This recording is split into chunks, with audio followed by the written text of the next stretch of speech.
today we're actually in Brighton visiting a very lovely charity called Dolphin House, and I'm here with one of the founders, Rosie Barnard, who's going to be telling us why the charity was set up in the first place. Hi Rosie, how are you? Good to be here.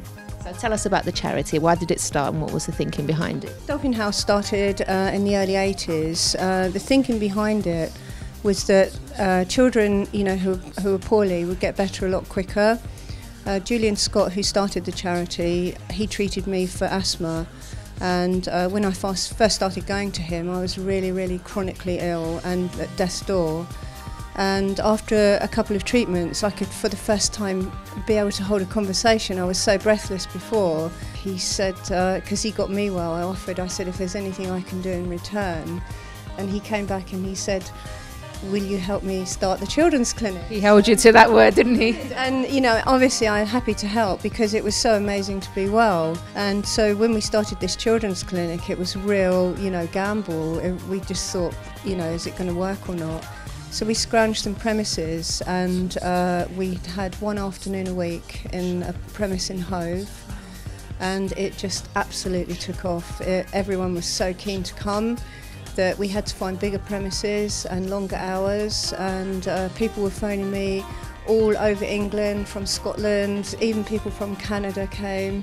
What we wanted to do was not discriminate against anyone and charge lots of money, so we set it up as a charity.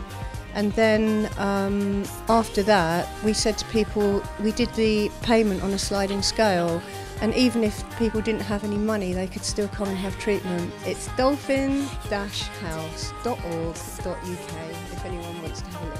I'm here with Alison Lucas, who's one of the trustees of this charity, and she's going to be telling us how the charity has developed over the years. Hi Alison. Hi. So tell us how things have moved on, because lots been happening since the first beginning. Well, since Rosie told you the story about how the charity started, and then about 20 years ago we moved to these premises here in New Road, and we've developed the number of treatments that we do now. So we still do acupuncture for children, and we also now do osteopathy and homeopathy and creative arts therapy. And then we also, as I mentioned, we sell the supplements, so we have a whole range of different supplements.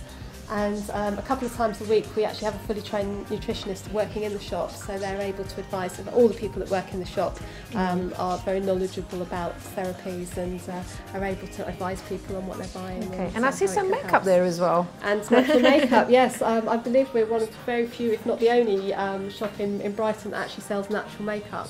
Oh. And so we have a couple of different ranges, and it's very popular, and nice that people are making their faces look beautiful but naturally. That's great. Thank you so much. Thank you. So actually one of the things I did notice as soon as we walked in was the hospitality, how friendly everyone was. So it is really a nice family environment. So if you do want to come down yourself and use the services, come to the shop, or if you'd like to support the charity, please do visit the website on the bottom of the screen.